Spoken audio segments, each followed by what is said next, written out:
Salam inspirasi, kembali lagi bersama kami SCPD Channel, The Inspiring Channel yang tidak pernah bosan untuk mengulik kisah dan cerita dari tokoh inspiratif untuk disajikan kepada sobat inspirasi sekalian. Kami sedang berada di daerah Tambun, Bekasi, Jawa Barat, tepatnya di restoran Saung Wulan. Saung Wulan ini adalah restoran milik narasumber podcast kami kali ini, dan beliau adalah pengusaha muda dari Desa Timu, Kecamatan Bolo, Kabupaten Bima, Nusa Tenggara Barat. Selain sebagai pengusaha, beliau juga aktif bekerja di salah satu perusahaan asuransi swasta terbesar di Indonesia dan sudah memiliki jabatan yang sangat prestisius. Seperti apa kisah selengkapnya? Saksikan terus pada video kami berikut ini.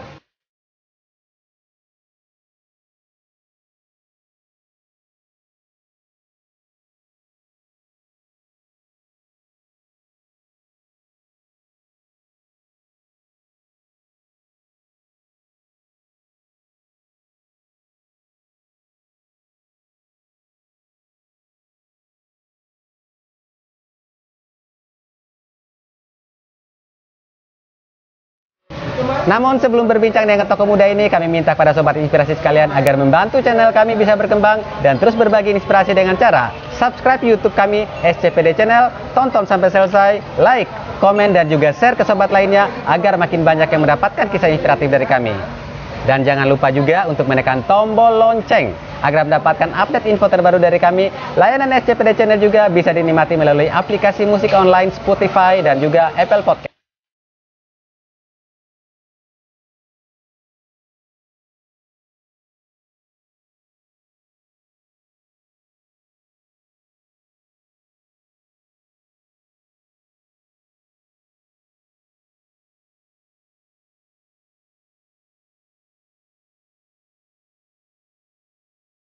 Yes.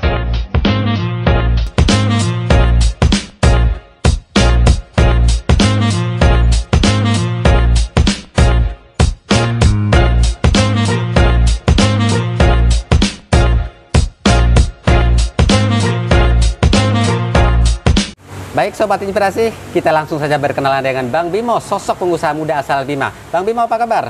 Alhamdulillah baik. Sehat ya? Alhamdulillah. Sehat dari corona juga ya? Iya, alhamdulillah. Apa tipsnya untuk terhindar dari corona? Ya, makanan sehat, tidur cukup, pikiran tenang. Pikiran tenang. Oke, sobat inspirasi, adapun yang akan kami kulik hari ini adalah sosok beliau sebagai pengusaha, dan kita sama-sama tahu tidak mungkin ujug-ujug menjadi pengusaha. Pasti ada sejarah, pasti ada cerita di balik itu. Kita akan sama-sama kulik bagaimana sejarahnya Abang bisa tiba dan terdampar di ibu kota Jakarta. Ya, terima kasih. Sebenarnya kisah saya itu sangat dan sangat pahit sekali. Ya, mungkin teman-teman banyak yang belum tahu kisah saya itu seperti apa sih. Kok lihat sekarang tuh udah enak banget, banyak duit, banyak usaha. Emang banyak duit ya? Alhamdulillah. Enggak juga sih. Jadi intinya saya dari kampung datang ke Jakarta, sebenarnya niat utama tuh kepingin naikin haji orang tua. Naikin haji orang tua? Naikin orang tua. Sangat mulia sobat inspirasi. Itu yang pertama. Yang kedua, gimana caranya saya tuh bisa membantu orang, bantu keluarga. Ya, karena rumus hidup ini kalau nggak punya duit itu nggak bisa ngapa-ngapain. Duit bukan segalanya, tapi segalanya butuh duit. Datanglah ke Jakarta untuk mewujudkan cita-cita itu. Betul sekali. Sobat semuanya, jadi saya nyampe Jakarta itu bukan pekerjaan yang enak gitu. Ya, saya sampai Jakarta itu saya menjadi cleaning service. Cleaning service, tukang sapu. Jadi kalau bahasa Bimanya tukang cafi. Jadi biasanya kalau di mall itu yang tukang sapu itu ya saya. Petugas kebersihan lah ya. Iya, petugas kebersihan. Saya pertama kali kerja itu di Plaza Atrium Senen.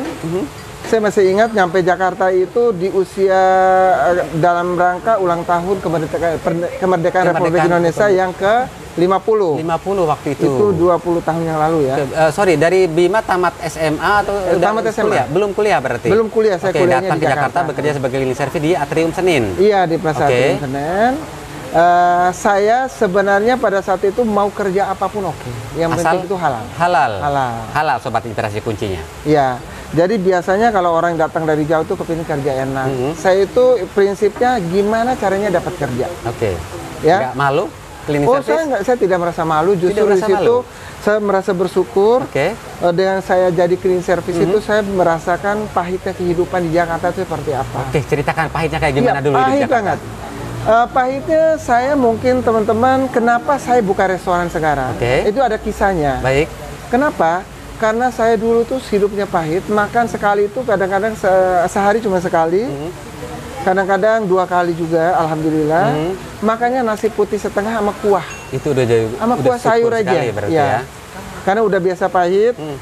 Dari situ saya berniat gimana caranya menjadi sukses, dan saya harus sukses. Harus sukses. Iya. Dan Allah tuh pasti adil. Siapapun yang ikhtiarnya lebih, selalu pasti akan jalan. Sukses. Ya. Karena saya berpedoman pada saat itu yang bikin saya semangat adalah bahwa Allah, kita harus mensyukuri nikmat. Allah berjanji dalam Al-Quran itu, barang siapa mensyukuri nikmat, saya akan tambahkan nikmat tersebut. Dan itu abang benar-benar jalani ya? Saya jalanin itu semua. Luar biasa. Alhamdulillah semuanya berjalan dengan lancar.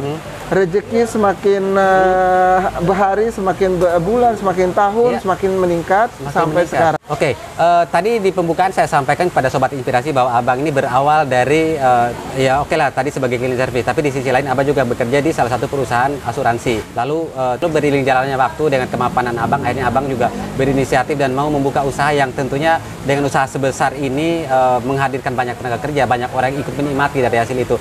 Secara umum dulu deh, bagaimana abang menggambarkan abang tuh sehingga seperti sekarang? Ya, seperti tadi saya jadi cleaning service, tapi cita-cita saya emang sangat tinggi sih. Oke, apa cita-citanya? Cita-cita saya tuh gimana caranya saya harus kaya. Harus kaya? Harus kaya. Kenapa? Sobat Inspirasi harus kaya? Ya. Tidak spesifik menjadi dokter, menjadi tentara, menjadi bos atau apa seperti itu? Saya dari pekerjaan apapun yang penting saya tuh niat kaya, duitnya banyak. Gimana saya bisa membahagiakan orang-orang yang saya sayangi, orang tua saya, orang-orang di sekeliling saya, anak yatim yang begitu banyak di luar sana yang nggak makan. Itu gimana caranya saya bisa nyenangin mereka semuanya. Oke, baik. Ya, dari singkat cerita yang dari cleaning service tadi. Saya berpikir kalau saya terus-terusan menjadi cleaning service, kerja cleaning service, itu uang tidak akan dapat begitu cepat. Jadi saya banting setir dari cleaning service, saya kerja menjadi penjaga toko Matahari Plaza Atrium. Ini apa? Pramuniaga. Iya, penjaga toko. Jadi Matahari itu membutuhkan karyawan, saya lamar. Setelah jadi cleaning service, saya melamar, ada peningkatan. Jadi penjaga toko. Setelah jadi penjaga toko saya itu sekitar 3 tahun, saya melamar di perusahaan asuransi yang saya kerja sampai sekarang. Ya, jadi dari cleaning service, habis itu jadi penjaga toko. Setelah jadi penjaga toko, saya langsung ke perusahaan asuransi AIA. Dari penjaga toko, kenapa akhirnya memilih lagi untuk keluar dan pindah lagi perusahaan? Ya, karena menurut saya pada saat itu saya terakhir jadi penjaga toko Matahari itu masih supervisor. Sebenarnya udah bagus. Gajinya udah lumayan. Tapi saya berpikir dengan gaji saya seperti ini, dulu saya gajinya di atas UMR, udah bagus lah manajer. Itu gajinya lumayan. Kalau sekarang gajinya anggaplah 10 juta. Tapi dengan 10 juta rupiah itu saya tidak bisa membahagiakan orang-orang begitu lebih. Contohnya dengan sementara pada saat itu saya kan kuliah juga. Kalau gaji 10 juta tidak cukup. Habis lah ya untuk bayar kuliah sama. Kapan saya bisa beli mobil mewah? Kapan saya bisa beli apartemen? Kapan bisa beli mobil? Menjadi kaya tadi Sobat Inspirasi ya. Masih tetap fokus ingin jadi kaya. Iya, karena kalau kaya tuh semuanya begitu indah.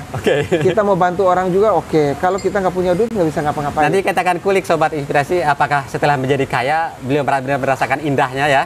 Dilanjutkan Abang. Ya, alhamdulillah. Sekarang bukan sombong, bukan apa. Jadi emang niat awal utama saya itu kalaupun saya udah kaya, saya udah ngerasain yang namanya pahitnya hidup seperti apa. Seperti saya cerita tadi, itu hampir tiap hari saya makannya nasi setengah. Makan nasi setengah mending pakai lauk, tidak pakai lauk. Karena emang saya benar-benar nggak punya duit. Saya keluar dari cleaning service, lanjut ke Matahari tadi, habis itu lanjut ke asuransi AIA. Asuransi sebagai apa di situ? Saya dulu sebagai agen, tapi sekarang jadi pemilik bisnis, jadi kepala kantor. Kepala kantor, berarti udah memiliki unit usaha sendiri untuk unit usaha sendiri. Asuransi yang sama berarti ya? Iya. Baik. Jadi lumayan besar income-nya, saya juga kaget. Jadi dari dari Matahari pindah ke sini. Pada saat saya menikah pun saya sangat bersyukur. Karir saya begitu luar biasa, melonjak tinggi, dan income pun luar biasa. Sampai saya menikah itu pada 6 bulan pertama saya berhasil membeli restoran ini dulu ya, dengan dulu lumayan Dulu tahun berapa itu 4,5 M lah dulu. Oke, sebentar, jangan dulu lompat terlalu jauh dulu. Saya ingin mengulik sedikit terkait tadi menjadi agen. Saya tahu mungkin di luar sana banyak sobat inspirasi juga yang mungkin saat ini menjalani profesi sebagai agen atau maaf kalau kasar saya bilang sales asuransi ya. Sales asuransi. Dari luar sana banyak sekali yang menjalani profesi sebagai sales asuransi dan banyak juga yang akhirnya merasa sepertinya sales ini kerjaan yang tidak menjanjikan. Sales ini pekerjaan yang mungkin kata sebagian orang ya bukan hina juga sih, tapi sulit gitu bagi kita tuh untuk mendapatkan sesuai dengan target gitu. Karena memang kan penuh dengan target pasti. Bagaimana Abang menyikapi? Oke, terima kasih. Jadi di sini mungkin dulu saya tadinya baru bergabung dengan AIA ini, emang tantangannya besar. Tadi sobat inspirasi AIA ya? Iya, AIA. Tantangannya begitu besar. Ya kita harus ketemu orang. Ternyata setelah saya pelajari di AIA ini maupun di asuransi manapun, itu sekarang produknya itu berubah total. Berubah total. Jadi benar-benar kita membantu nasabah. Jadi sekarang berbagai macam nasabah, misalnya yang mau naik haji, ada tabungan naik hajinya, yang mau yang namanya menyumbang ke panti asuhan, itu ada produknya khusus. Kat, bagaimana proses Abang dari agen tadi menjadi apa, lalu nanti meningkat lagi menjadi apa gitu, bagaimana prosesnya itu terjadi? Butuh berapa waktu lama akhirnya Abang benar-benar merasa, saya nyaman deh, atau saya cukup terpuaskan deh bekerja di AIA dan cita-cita saya menjadi kaya bisa tercapai begitu, bagaimana proses itu? Iya, terima kasih.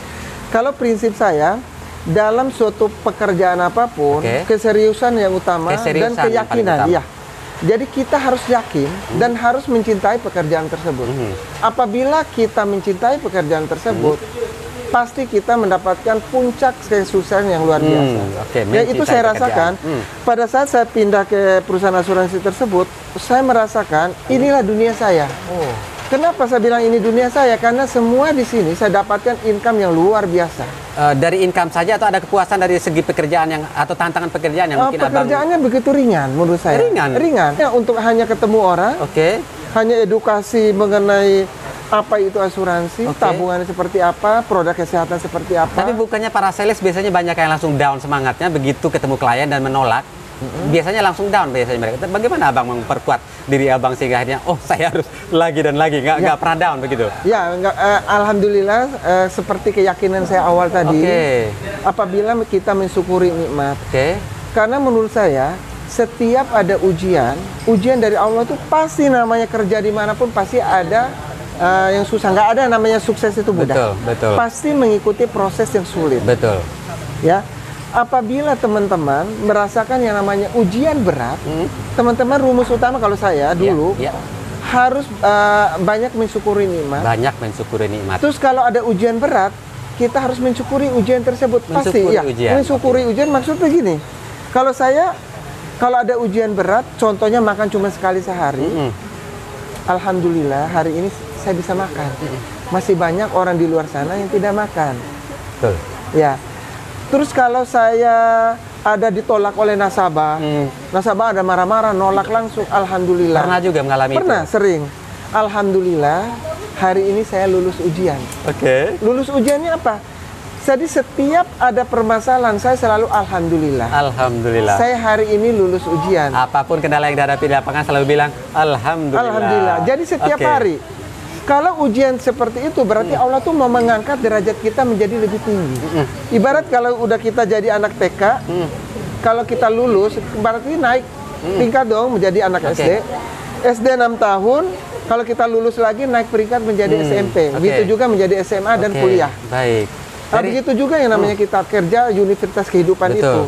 Kalau kita bisa seperti tadi mensyukuri nikmat. Terus ujian itu, kalau ada ujian itu jangan sedikit-sedikit, ya Allah kok nggak adil. Itu sesuatu menurut saya, itu saya tidak pernah lakukan itu. Kenapa? Saya tidak mau Allah itu murka sama saya. Karena tidak mensyukuri tadi. Tidak mensyukuri ini. Baik, dari jenjang dari agen dulu, lalu meningkat menjadi unit manager seperti itu? Iya, jadi unit manager, habis itu sekarang saya jadi agency director.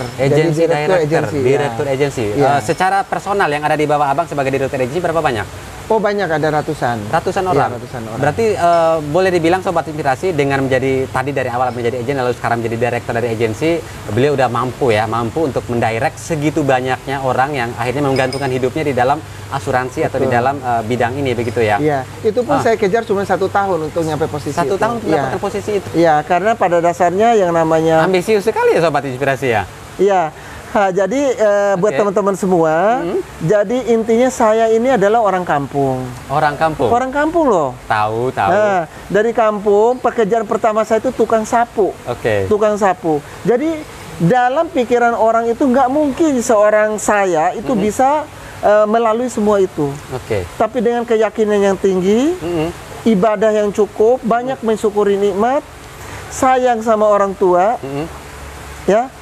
Terus seperti tadi, yang kita harus lulus ujian apabila ada ujian.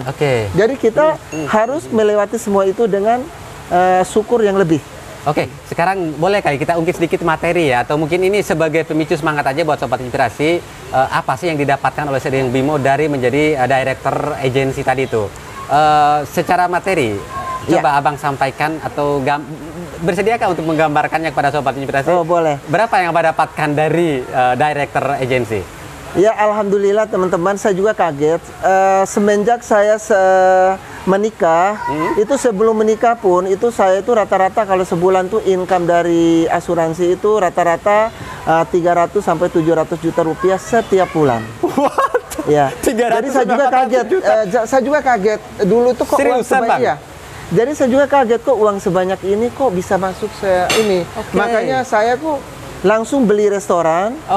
Restoran ini saya beli pada saat itu 13 tahun lalu. Sebentar, jangan dulu lanjut ke restoran. Saya ingin mengulik dulu yang tadi di asuransi tadi. Dari menjadi apa namanya tadi director agency itu kan mengepalai kantor cabang sendiri ya berarti ya. Itu ada berapa kantor cabang ya Bang? Itu saya ada 3. Ada 3 di mana saja itu? Ada Semarang, ada Lombok, ada Jakarta. Itu 3 bidang Abang sendiri yang handle. Karawang. Berarti ada 4 ya? Iya ada 4. Ya. Ada 4. Bagaimana Abang mengatur 4 agensi itu? Di masing-masing wilayah itu ada yang menghandle juga? Iya ada, di setiap cabang itu ada sekretaris saya. Ada sekretaris. Ada sekretaris saya, ada tim administrasi, ada tim training. Jadi semuanya itu mensupport saya semua. Jadi saya kunjungan paling sekali sebulan setiap cabang. Jadi laporan sekarang tinggal laporan online aja, ataupun kadang-kadang kalau ada meeting penting kita meeting online.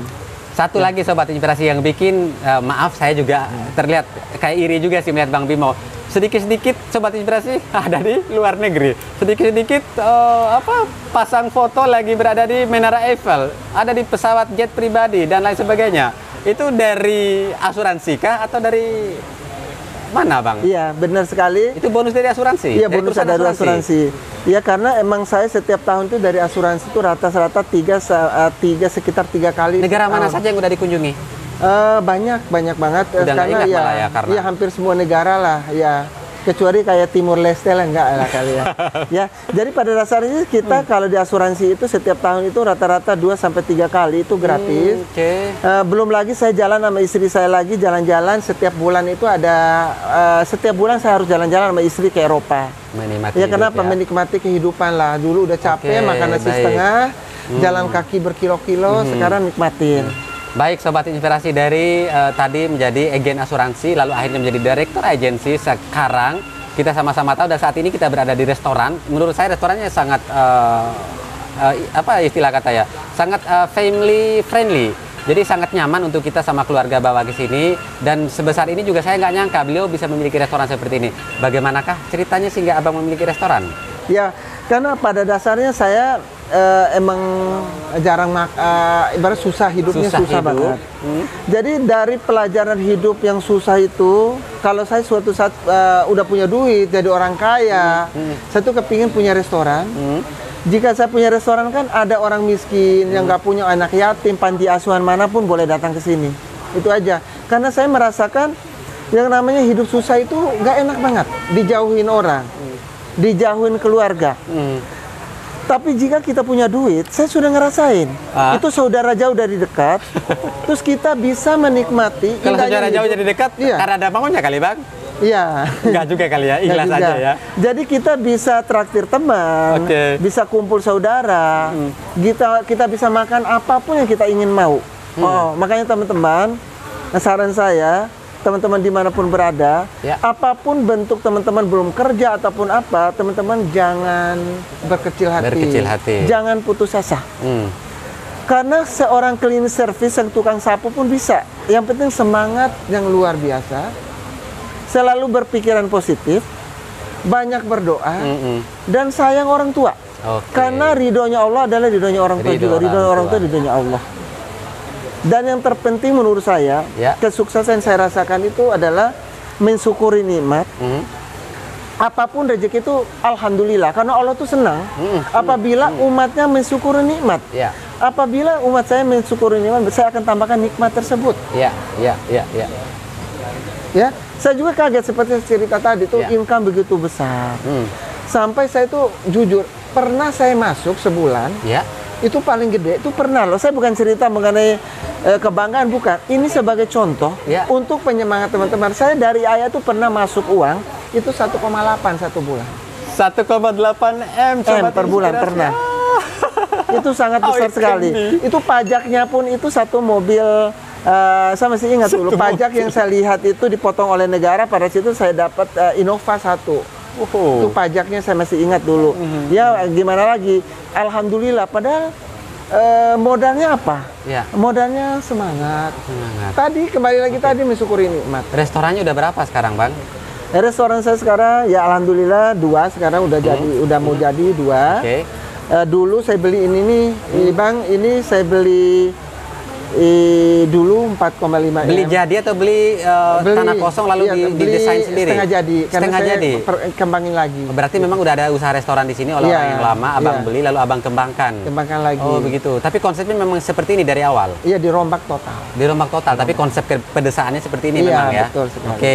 Jadi Sobat Inspirasi, kalau memang tadi di awal kami udah sempat menunjuk bahwa area di sini dipenuhi sama kolam ikan, ada bebek, ada sawah, ada air mancur, dan ada saung-saung. Jadi memang kesan alamnya itu yang memang ditonjolkan oleh Saung Wulan. Dan itu adalah keistimewaan dan ada di Bekasi ya. Oke, Bang, betul. Satu lagi. Beberapa waktu lalu saat kejadian banjir melanda Indonesia secara luas dan Jakarta lebih khusus ya waktu itu, saya melihat Abang tampil di salah satu TV swasta diundang oleh Deddy Kobuzer waktu itu kalau nggak salah. Itu dalam rangka apa dan bagaimana Abang bisa ketangkap sama media televisi dalam hal bagaimana itu ceritanya? Oh ya, terima kasih. Sebenarnya pada saat itu saya kan alhamdulillah udah dikasih rezeki yang besar oleh Allah Subhanahu wa taala. Jadi saya spontan karena melihat suasana Jakarta dan Bekasi itu terendam banjirnya luar biasa. Banjir, betul. Saya spontan pada saat itu pakai BBM. Saya langsung ini broadcast pesan. Iya, pesan bahwa isinya, di restoran ini akan kita buka gratis makan, ambil nasi bungkus. Saya iseng kirim, ternyata respon orang di seluruh Indonesia tuh mengirimkan pesan berantai. Datang ke sini tanpa syarat. Datang ke sini, hingga ada 5 stasiun TV yang langsung masukin berita. Hingga saya diundang oleh Deddy Kobuzer di Hitam Putih. Terus ada lagi di Net TV juga, Mas Sarasehan. Ya, dan ada lagi Antv pada saat itu. Jadi mewawancara, kenapa benar nggak sih Bapak ini kasih makanan gratis? Ya alhamdulillah, saya juga pada saat itu berapa banyak yang Abang keluarkan nasi bungkus itu, atau berapa porsi yang Abang? Ya alhamdulillah pada saat itu rata-rata 3.000 sampai 5.000 porsi sehari. Per hari? Iya, per hari. Sempat teman-teman tuh nanya, emang Bimo itu nggak rugi? Iya, keluarin betul, rugi setiap hari gitu. Tapi kalau dalam matematika kita sebagai manusia, menurut saya sih, saya nggak jawab rugi, saya tidak pernah ngomong seperti itu. Karena menurut saya harta ini hanya titipan. Kalau saya mati besok, ini harta sebesar ini bukan punya saya. Karena prinsip saya, saya yang dititipkan oleh Allah yang begitu besar, gimana caranya saya menyenangkan Allah dengan menyebarkan titipan ini kepada orang yang berhak membutuhkan. Ya, kalau ada orang banjir tadi, saya nggak boleh bertutup mata. Sampai saat ini tetap berarti masih buka peluang bagi orang-orang yang mungkin tidak mampu. Betul sekali. Apa programnya sekarang? Programnya sampai detik ini, kalau emang teman-teman ada di belahan manapun, itu boleh mengajak panti asuhan anak yatim. Boleh Sobat Inspirasi boleh menangkap pesan ini sebagai ajakan boleh mengangkat pesan ini kalau memang Sobat Inspirasi memiliki informasi atau memiliki orang yang memang membutuhkan makanan, boleh kali ya Bang Bimo ya untuk diajak ke sini ya. Benar, jika ada panti asuhan dimanapun dekat rumah teman-teman semua, itu bisa mengajak di sini dengan menelpon ke restoran Saunggulan, bikin janji, kita akan siap mau terima berapa ribu pun orang anak panti asuhan. Nomor teleponnya ada di bawah sini ya Sobat Inspirasi. Jadi bisa telepon kapanpun. Jadi bisa, ini kita sering bikin seperti itu. Jadi jika ada panti asuhan, panti jompo ataupun apa, boleh makan gratis ini. Luar biasa Sobat Inspirasi. Bang Bimo, kunci mungkin dari semua ini Abang tadi udah banyak cerita. Saya mungkin sedikit mengulik aja terkait kepuasan Abang sebagai manusia. Apa yang ingin Abang dapatkan dari melakukan semua ini? Seperti saya bilang tadi, niat utama saya adalah gimana caranya membahagiakan orang-orang yang saya cintai. Kepuasan yang saya dapatkan adalah gimana caranya membahagiakan orang-orang yang tidak punya di luar sana. Karena sekarang alhamdulillah saya bukan cerita mengenai ria ataupun apa, saya kepingin menularkan kepada teman-teman semua. Ya. Sekarang tuh anak yatim saya itu udah lebih dari banyak lah. Itu banyak banget. Saya nggak usah sebutin, itu banyak banget. Itu kepuasan tersendiri. Kepuasan tersendiri. Ya, jika teman-teman ada anak yatim ataupun panti asuhan yang membutuhkan dimanapun, tolong hubungi kita di sini. Nanti kita bisa bantu subsidi makanannya setiap bulannya. Insya Allah kita bisa bantu. Nomornya ada di bawah sini Sobat Inspirasi. Oke Bang Bimo, terkait pencapaian dari sekian banyak, kalau karir tadi kita udah nggak ragukan lagi, kesuksesan berusaha juga kita juga nggak meragukan lagi. Apa yang Abang Bimo belum dapatkan? Atau cita-cita atau angan-angan apa yang kira-kira Bang Bimo belum dapat ini? Saya pengen ini tapi belum kecapaian gitu. Apa kira-kira? Masih adakah? Sebenarnya saya sih banyak mimpinya sih. Mimpi masih saya tuh banyak. Sebenarnya mimpi saya tuh kepingin bangun panti asuhan yang besar. Masalahnya apa? Kan tinggal bangun aja. Iya. Sekarang rencananya di Bima akan saya bangun panti asuhan. Ya. Masjid besar juga di sini dan di Bima juga kepingin niatnya seperti itu. Kita aminkan Sobat Inspirasi. Sebenarnya niat saya itu banyak sih. Alhamdulillah kalau kita niat yang bagus-bagus, pasti akan dikasih lebih. Dikasih jalan juga sama Allah. Kasih jalan.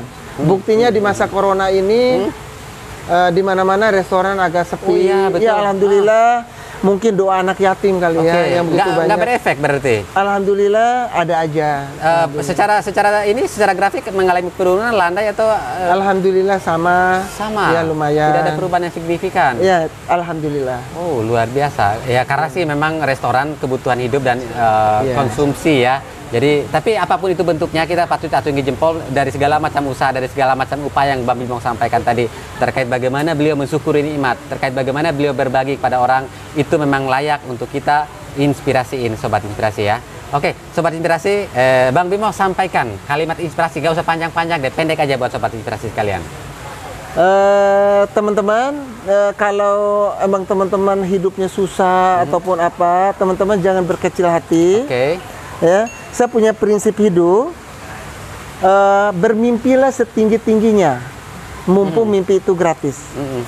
Itu yang pertama. Yang kedua, bahagiakanlah orang-orang yang Anda cintai. Pasti hidup Anda akan berkah. Itu. Siap. Gemas begitu, ada nggak pada saat seperti apa itu? Saya pernah, makanya saya kenapa saya sebenarnya saya ngerasain orang yang sangat kuat. Saya dulu sebelum saya keluar dari Matahari itu saya ambil suatu keputusan yang sangat berat. Karena waktu itu saya udah jadi manajer. Saya keluar menjadi kerja di asuransi. Menjadi agen asuransi. Ya, agen asuransi. Saya keluar. Di titik itu saya tidak mendapatkan nasabah dalam 2 bulan pertama. 2 bulan pertama. Saya tidak punya duit sama sekali. Saya jalan kaki berkilo-kilo. Makan nasi benar-benar setengah setiap hari. Jalan kaki nggak punya uang. Tapi kalau orang lain mungkin hidupnya udah kelar di situ. Tapi saya selalu berpatokan seperti tadi. Mensyukuri nikmat. Dan jika ada ujian harus selalu lulus ujian. Saya tidak punya duit. Selama kaki saya masih melangkah, masih bisa melangkah, prinsip hidup saya akan tetap maju. Tetap maju. Kecuali saya sudah mati, baru nggak bisa bergerak. Pada saat itu kalau saya itu udah gila, bisa gila. Kenapa? Nggak punya duit. Udah nangis, mau nangis sama siapa? Keluarga saya nggak ada kaya, mau nangis sama siapa? Saya tidak ada buat nangis sampai siapa. Saya bangkit, saya berdiri, Bimo, kamu nggak boleh menangis, kamu nggak boleh menyesali apapun yang terjadi. Kamu harus yakin bahwa Allah akan mengangkat derajat orang yang pintar bersyukur dan yang selalu lulus ujian. Menyemangati diri sendiri. Menyemangati diri sendiri. Saya bercermin, saya langsung bangkit lagi dan bangkit apabila ada keluhan ataupun ada yang bikin jatuh ataupun apa, saya selalu, Bimo, kamu harus lulus ujian. Dan berhasil lulus dengan sangat sempurna. Nilainya super cum laude, Sobat Inspirasi. Sedikit cerita mengenai keluarga dong, Bang. Sedikit cerita mengenai keluarga. Ya, ya keluarga saya, bapak saya punya anak 4. Saya anak ketiga dari 4 bersaudara. Anak ketiga dari 4 bersaudara. Iya, bersaudara. Yang pertama tinggal di Lombok, yang kedua tinggal di Sulawesi, saya di Jakarta, adik saya yang keempat di Dompu. Kalau di sini keluarga istri? Iya, istri sama 4 anak. Istri dan 4 orang anak? 4 orang anak, 1 cewek, 3 cowok. Ibu saya juga tinggal di sini. Tinggal di sini juga? Ya, karena saya usahakan sampai kapanpun saya harus tetap dengan ibu. Karena keberkahan luar biasa itu tidak ada yang dari ibu. Betul sekali. Sama saya seperti juga Bang Jamal juga ya. Betul. Jadi ibu adalah kunci di mana kita bisa menemukan titik atau di mana kita menemukan hidup, Sobat Inspirasi. Jadi jangan sia-siakan ibumu ya, Sobat Inspirasi. Baik Sobat Inspirasi, demikian kulikan kami terkait sosok muda asal Bima, Nusa Tenggara Barat, yaitu Bang Muhyiddin Bimo yang memiliki restoran dan juga salah satu pegawai yang memiliki saat ini ratusan tenaga kerja atau agen di asuransi. Dan kita berharap kisah sukses, cerita atau kisah dari Bang Bimo tadi bisa menjadi inspirasi buat Sobat Inspirasi. Baik Sobat Inspirasi, tetap stay tune di channel kami dan saksikan podcast-podcast kami selanjutnya yang memberikan nilai inspirasi buat Sobat Inspirasi. Terima kasih, selamat malam. Makasih Bang Bimo.